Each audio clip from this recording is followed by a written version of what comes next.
નમસ્કાર. દેવી ભાગવતના 5મા સ્કંદના 16મા અધ્યાયમાં આપનું સ્વાગત છે.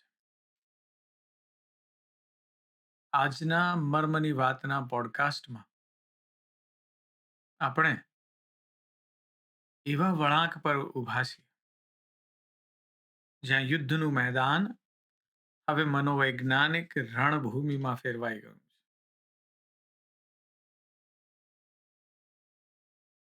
એક એવો પ્રશ્ન થાય કે શું સુંદરતા એ કોઈને વશ કરવાનું હથિયાર હોઈ શકે?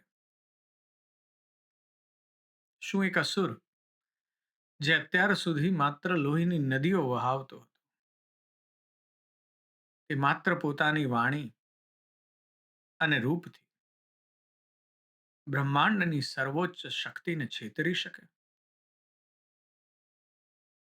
અને આજે આપણે જોઈશું કે જ્યારે બળ નિષ્ફળ જાય છે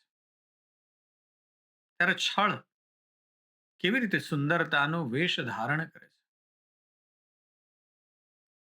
આજના અધ્યાયમાં આપણે મહિષાસુર અને દેવી વચ્ચેના એક ગૂઢ સંવાદને સાંભળીશું, જે પ્રેમ, વાસના અને આત્મજ્ઞાન વચ્ચેની ભેદ રેખા સમજાવે છે. ગયા અધ્યાયમાં આપણે જોયું કે દેવી મહાલક્ષ્મીએ રણ મેદાનમાં પ્રલય મચાવ્યો હતો. મહિષાસુરના અત્યંત બળવાન યોદ્ધાઓ બાષ્કલ, દુર્મુખ, ચિક્ષુર ને તામ્ર એક પછી એક રણચંડીના પ્રકોપના શિકાર બન્યા. તામ્ર જેવા મંત્રીઓને અશુભ સ્વપ્નો આવ્યા હતા પહેલા, અને કાળના સંકેતોને જોઈને એણે ચેતવણી પણ આપી હતી. પણ અહંકાર આંધળો હોય છે. ચિક્ષુર અને તામ્રનો વધ થયો છે. બિડાલ મૃત્યુ પામ્યો છે. દાનવ સેનામાં હાહાકાર મચી ગયો છે. મહિષાસુર, જે અત્યાર સુધી પોતાની મહેલમાં બેસીને આદેશો આપતો હતો, હવે વધારે ને વધારે ચિંતિત થયો છે. તેને સમજાયું કે આ સ્ત્રી કોઈ સાધારણ નારી નથી, પણ દેવોનું સંયુક્ત તેજ છે. પણ હજી અંદર મોહ અને વાસના જીવંત છે. એટલે હવે રણ મેદાનમાં શસ્ત્રો સાથે નહીં, પણ કામદેવના શસ્ત્રો સાથે ઉતરવાનું એને નક્કી કર્યું છે. આજના અધ્યાયમાં આપણે એ જ વેશપલટા અને સંવાદની ગાથા સાંભળવી છે. વ્યાસ મુનિ કહે છે કે જ્યારે મહિષાસુરે જોયું કે તેના સૌથી શ્રેષ્ઠ યોદ્ધા દેવીના હાથથી હણાઈ ગયા છે, ત્યારે તે ક્રોધથી આકુળ વ્યાકુળ થઈ ગયો. તેણે તુરંત જ સારથી દારૂકને આદેશ આપ્યો કે એનો દિવ્ય રથ લાવો. દારૂક દિવ્ય રથ લઈ આવ્યો. આ રથ 1000 ખચ્ચરો દ્વારા ખેંચાતો, આયુધોથી સજ્જ હતો અને ધ્વજાઓથી શોભતો હતો. સુંદર આસન પણ હતું મહિષાસુર માટે. દારૂકે કીધું કે આવો ત્યારે હવે જઈએ રણભૂમિમાં. પણ અહીં મહિષાસુરે એક વિચિત્ર રણનીતિ અપનાવી. એણે વિચાર્યું કે જો હું મારા પશુ જેવા આ પાડાના સ્વરૂપમાં દેવી પાસે જઈશ, તો એ મારાથી ડરી જશે અથવા મને તિરસ્કારશે. એના મનમાં હતું કે સ્ત્રીઓ તો સુંદરતા અને ચાતુર્યની પ્રેમી હોય છે, એટલે માટે એણે એવું રૂપ ધારણ કરવું જોઈએ કે જેથી દેવી અને જોતા જ મનમાં આસક્ત થઈ જાય. એટલે મહિષાસુરે પોતાનું રાક્ષસી સ્વરૂપ ત્યજી દીધું અને સાક્ષાત બીજા કામદેવ જેવું સુંદર મનુષ્ય રૂપ ધારણ કર્યું. દિવ્ય અલંકારો પહેર્યા છે, માળાઓ ધારણ કરી છે. અને આ દ્રશ્ય છે ને એ ગ્રીક પુરાણના જે ઇન્દ્ર છે ત્યાંના ઝિયુસ એની પણ યાદ અપાવે છે. એ મનુષ્ય સ્ત્રીઓને મોહિત કરવા માટે ઝિયુસ ક્યારેક હંસનું સ્વરૂપ લે ને ક્યારેક સોનેરી વરસાદનું સ્વરૂપ લે, વેશ પલટો કર્યા કરે. આજના જમાનામાં આપણે એને હની ટ્રેપ કે કેટ ફિશિંગ એવા શબ્દો વાપરીએ છીએ. ઘણી બધી ડોક્યુમેન્ટરીઝ આવી ગઈ છે હમણાંના સમયમાં. એટલે આ એક એવી વ્યક્તિની વાત છે જે રાજકારણમાં અત્યંત ક્રૂર છે, પણ કામ કઢાવવું છે એટલે નમ્ર અને મીઠડો બની જવાનો પ્રયત્ન કરે છે. એટલે સામેવાળી વ્યક્તિને ખબર જ ના પડે કે આ માણસ કોણ છે ને એ જ માણસ પાછળથી છરો ભોંકી દેવાના પ્લાન કરે છે. એટલે મહિષાસુર અત્યારે પેલો સિલ્વર ટંગ, ચાંદીની જાણે વાચા હોય એવું સુંદર મજાની વાતો કરીને પણ વિલન જ છે. એ વિલન અત્યારે દેવી પાસે આવ્યો છે. મહિષાસુર રથમાં બેસીને દેવીની સામે ગયો છે અને દેવી એને આવતો જોયો એટલે શંખનાદ કર્યો. પણ યુદ્ધમાં ચઢવાની જગ્યાએ મહિષાસુરે અત્યંત વિનમ્રતાનો ઢોંગ કરીને બોલવાનું શરૂ કર્યું. એણે દેવીને સુખ અને સંયોગ પર પ્રવચન આપ્યું. મહિષાસુર કહે છે કે હે દેવી, આ સંસારમાં દરેક પ્રાણી સુખ ઈચ્છે છે અને સુખ હંમેશા સંયોગથી મળે છે. મહિષાસુર કહે છે કે સુખના આ જે સંયોગ છે એના 3 પ્રકાર છે. આજે પણ સમજવા જેવા છે. વાત એની ખૂબ સુંદર છે. એ કહે છે કે પહેલો જે સંયોગ છે ને પ્રીતિજન્ય સંયોગ, પછી કારણજન્ય સંયોગ હોય ને પછી સ્વાભાવિક સંયોગ. આ પ્રીતિજન્ય સંયોગ જે છે માતા પિતા અને પુત્ર પુત્રી વચ્ચેનો સંબંધ છે. એમાં માતા પિતા માત્ર પુત્ર કે પુત્રીને જોઈ લે ને એટલે દર્શનથી સુખ થઈ જાય. પ્રીતિજન્ય સંયોગ છે. માત્ર બાળકનો ચહેરો જોવે ને એટલે માતા પિતાના આખા રોમ રોમમાં આનંદ આવી જાય. કારણજન્ય સંયોગ છે ને એનાથી થોડોક ઉતરતો છે. જે ભાઈઓ વચ્ચેનો કે બહેનો વચ્ચેનો સંબંધ છે, એકબીજા પર ઉપકાર કરવાથી થોડું ટ્રાન્ઝેક્શનલ. એકબીજા ઉપર ભાઈ કે હું બહેન તારી ધ્યાન રાખીશ ને બહેન કે ભાઈ હું તારા માટે પ્રાર્થના કરીશ. અને એકબીજા પર ઉપકાર કરવાથી જે સુખ મળે મધ્યમ પ્રકારનો સંયોગ છે. અને ત્રીજો જે સંયોગ છે એ સ્વાભાવિક સંયોગ છે. જેમ માર્ગમાં મુસાફરો મળે અને એકબીજા જોડે વાત થાય ને 2 જણા બેસીને સાથે જમે ને વાતો કરે ને એકબીજાની દુઃખ સુખની વાતો જાણે, પણ આ ક્ષણિક છે એટલે આને કનિષ્ઠ સંયોગ કીધો છે. એટલે વાત કરે છે મહિષાસુર કે 3 પ્રકારના સંયોગ છે: પ્રીતિજન્ય, કારણજન્ય અને સ્વાભાવિક સંયોગ. પણ પછી અસલી મકસદ પર આવતા કહે છે કે આ બધાથી ઉત્તમ જે છે ને એ અત્યુત્તમ સંયોગ છે. પ્રીતિજન્ય સંયોગથી પણ ઉપર છે અત્યુત્તમ સંયોગ. અને એ સમાન વય અને સમાન રૂપ ધરાવતા નર ને નારી વચ્ચે થાય છે. એટલે ધીમે કરીને વાળી રહ્યો છે મહિષાસુર વાત. એ કહે છે કે હે સુંદરી, હું ઇન્દ્રાદિ દેવોનો વિજેતા છું. મારી પાસે સ્વર્ગના તમામ રત્નો છે. તું મારી મહારાણી થા, હું તારો સેવક બની જઈશ. જો તું કહે ને તો દેવો સાથેનું વેર પણ છોડી દઈશ. હું આ કામદેવના બાણથી પીડાયેલો છું ને તારા શરણે આવ્યો છું. મારું રક્ષણ કર.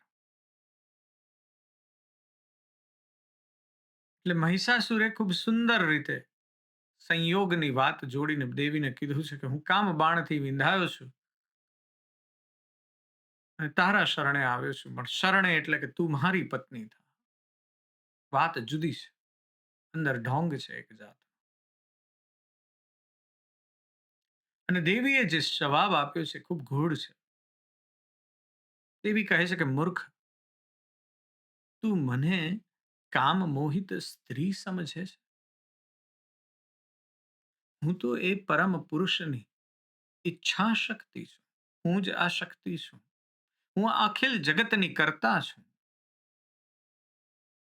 અને એ વિશ્વાત્મા મને હંમેશા નિહાળે છે અને હું એમની મંગળમયી પ્રકૃતિ છું. અહીં સાંખ્ય ફિલોસોફીની વાત કરી છે દેવી. લોહી ચુંબક હોય ને, મેગ્નેટ એની પાસે હોય ને એટલે લોઢામાં ગતિ આવે. એમ દેવી કહે છે કે પરમ પુરુષના સાનિધ્યથી હું જડ હોવા છતાં ચેતનવંતી બની જાઉં છું. યંગ અને યાંગ છે, પરમ પુરુષ અને પ્રકૃતિ છે. એકબીજાને ચેતનવંતા બનાવે છે. અને ચેતનવંતી બની અને દેવી કહે છે કે હું બ્રહ્માંડ ચલાવું છું.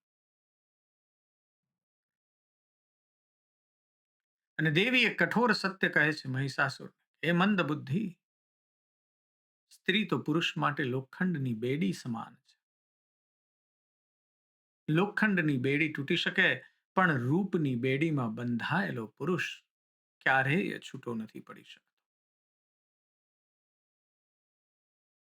દેવી કહે છે કે તને આ નરક સમાન વિષય સુખમાં ક્રીડા કરવાની ઈચ્છા કેમ થાય છે? જો તારે જીવવું હોય તો પાતાળમાં ચાલ્યો જા. નહીતર દેવોના કલ્યાણ માટે મેં તારો વધ નિશ્ચિત કર્યો છે. એટલે આ જે વાત કરી છે દેવીએ, બહુ સુંદર વાત કરી છે કે લોખંડની બેડી તૂટી શકે પણ જો રૂપની બેડીમાં પુરુષ બંધાઈ ગયો તો ક્યારેય છૂટો નથી પડી શકતો. બાઇબલમાં એક એવી વાત છે સેમસન અને ડેલાયલાની.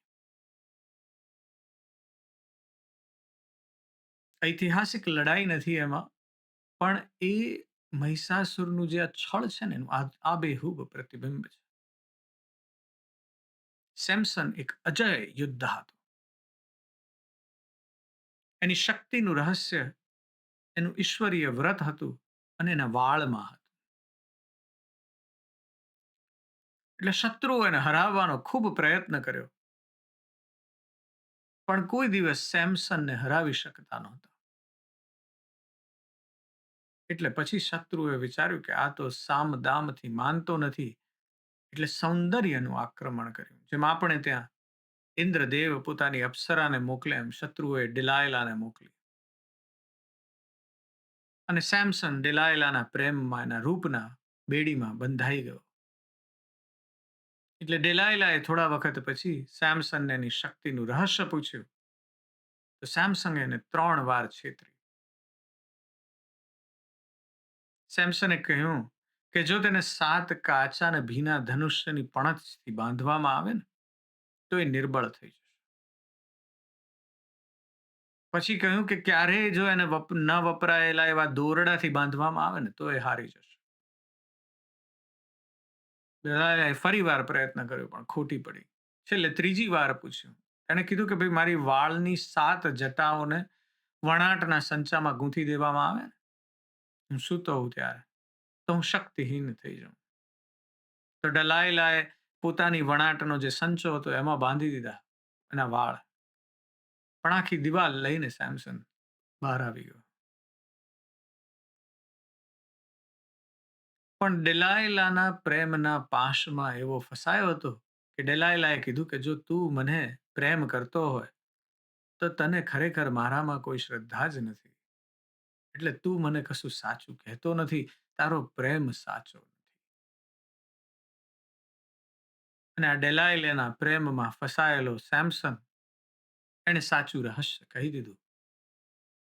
અને એક દિવસ ડેલાઇલાના ખોળામાં સૂતો હતો કે ડિલાઇલાએ આવીને એના વાળ કાપી નાખ્યા. બધી શક્તિ હણાઈ ગઈ એટલે શત્રુઓએ એને જેલમાં પૂરી દીધો, અંધ કરી દીધો. આ એક અજય યોદ્ધા હતો. એ સર્કસના પશુની જેમ અનાજ દળવા માટે મજબૂર થઈ ગયો.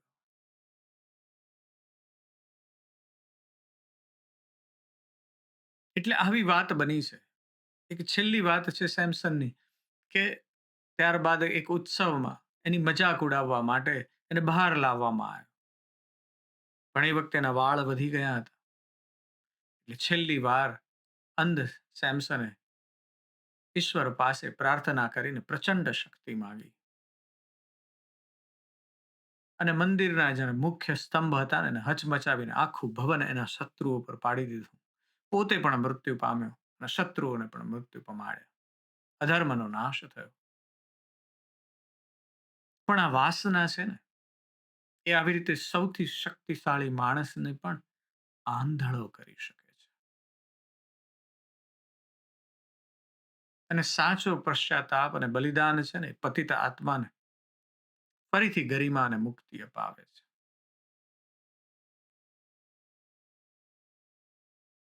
એટલે જે રીતે ડેલાયલાએ સેમસનને પ્રેમની જાળમાં ફસાવી તેની બૌદ્ધિક અને શારીરિક શક્તિનો નાશ કર્યો ને, એ જ રણનીતિ મહિષાસુરે દેવી મહાલક્ષ્મી સામે વાપરવાનો પ્રયત્ન કર્યો છે. મહિષાસુર માને છે કે જો એ સુંદર વેશ ધારણ કરશે, સંયોગ અને પ્રીતિની મીઠી મીઠી વાતો કરશે, તો દેવી પણ એની ઉપર મોહિત થઈ જશે. અને મહિષાસુરનું આ વેશ પલટા પાછળનું જે છળ છે ને, એ જ હતું જે ડેલાયલાનું છે. કે સામેવાળી વ્યક્તિની દિવ્યતાને ભૂલાવી અને તેને વાસનાના પાસમાં બાંધી દેવા. પણ તફાવત એ છે કે સેમસન એક મનુષ્ય હતો, સીમિત છે એટલે ભ્રમિત થયો. અહીં તો દેવી છે, સાક્ષાત માયાના અધિષ્ઠાતી છે.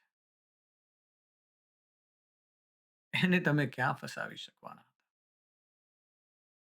દેવીએ મહિષાસુરને સ્પષ્ટ કહ્યું કે સ્ત્રી પુરુષ માટે લોખંડની બેડી છે. એટલે જ્યારે તમે બાહ્ય રૂપ એટલે કે ફોર્મ જે છે ને, ફિઝિકલ ફોર્મ એને સત્ય માની લો છો, ત્યારે આંતરિક શક્તિ ગુમાવી દો છો.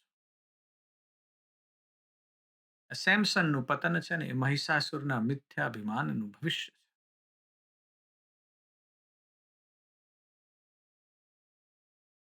પણ મહિષાસુર ભૂલી ગયો છે કે એની સામે સામાન્ય મનુષ્ય નથી, માયા નથી, પણ આ તો મહામાયા. અને દેવીની વાત સાંભળી છે એટલે મહિષાસુર હજુ પણ નમ્રતાનો ઢોંગ ચાલુ રાખે છે. દેવીને કહે છે કે મને યુદ્ધનો કોઈ ભય નથી. દેવ ઇન્દ્રાદિની સામે જીતી ચૂક્યો છું. કોઈ મને મારી શકે તેમ છે નહીં. પણ આ તારા જેવી કોમળ નારીને મારતા મને પાપ લાગશે. બાળ હત્યા, સ્ત્રી હત્યા અને બ્રહ્મ હત્યા સાવ ભૂંડા કર્મ છે. એટલે હું ક્યાં તને મારું? અને દેવીને કહે છે કે તને વિષયાનંદ તજવાનો ઉપદેશ કોણે આપ્યો છે? જેણે આપ્યો એ તારો શત્રુ છે. સ્ત્રીનું કામ વિષયાનંદ કરવાનું છે, પુરુષનું કામ યુદ્ધ કરવાનું છે. આવી મહિષાસુરની વિચારસરણી છે. અંતે મહિષાસુરે એક ચેતવણી રૂપે મંદોદરીની કથા કહી. એક સ્ત્રી જેણે યોગ્ય પતિનો ત્યાગ કર્યો હતો અને એની વાત કરે છે કે જેણે પાછળથી પસ્તાવું પડ્યું હતું. એટલે મહિષાસુર કહે છે કે મંદોદરીની જેમ તું જો મારો ત્યાગ કરીશ તો હે દેવી તારે પણ પસ્તાવું પડશે. એટલે આજનો જે અધ્યાય છે ને, એનો મર્મ શું છે? આ મહિષાસુરનો જે વેશ પલટો છે ને, એ આપણા અહંકારનું પ્રતીક છે. જ્યારે આપણે બળથી કાંઈ મેળવી નથી શકતા, ત્યારે આપણે મીઠા શબ્દો ને બાહ્ય સુંદરતાનો આ સહારો લઈએ છીએ, ઇન્ગ્રેશિએટ કરીએ છીએ. અને એના લીધે આપણી જે જોવાની ક્ષમતા છે ને, એ કુંઠિત થઈ જાય છે.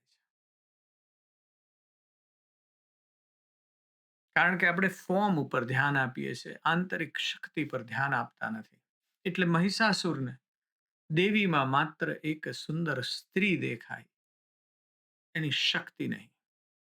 કારણ કે વાસનાના અને અહંકારના પડલ પડેલા છે. અને એટલે આધ્યાત્મિક સંદેશ જે છે ને, એ સમજવાનો છે મર્મની વાત. કે વિષય સુખની જે બેડીઓ છે ને, હેડોનિઝમ, એ સોનાની હોય ને કે લોખંડની, પણ આપણને સાચા આનંદથી દૂર રાખે છે. દેવી જે રીતે પુરુષ અને પ્રકૃતિના યોગની વાત કરે છે ને, એ આપણને સમજાવે છે કે સાચો સંયોગ એ છે જે જીવાત્માનો પરમાત્મા સાથે થાય. એ સાચો સંયોગ છે. જો આપણે બાહ્ય રૂપ અને લાલચમાં ફસાઈ જઈશું, તો આપણો પણ વિનાશ મહિષાસુરની જેમ નિશ્ચિત છે. આવતા અધ્યાયમાં આપણે પેલી મંદોદરીની કથા સાંભળવી છે. જોડાયેલા રહેજો મર્મની વાત સાથે. પણ ચિંતન જરૂરથી કરજો કે આપણી અંદર આ અહંકાર આપણને આવા વેશ પલટાને ઇન્ગ્રેશિએટ કરવા માટે મજબૂર નથી કરી રહ્યો ને? શું આપણે સત્યને સાંભળી શકવા તૈયાર છીએ? શું આપણે સત્યને કહી શકવા તૈયાર છીએ? બે વસ્તુ એટલી જ જરૂરી છે. જરૂરથી ચિંતન કરજો. આજે બસ આટલું જ. હું તમારી અંદર બેઠેલા તે પરમ તત્વને પ્રણામ કરું છું. નમસ્કાર.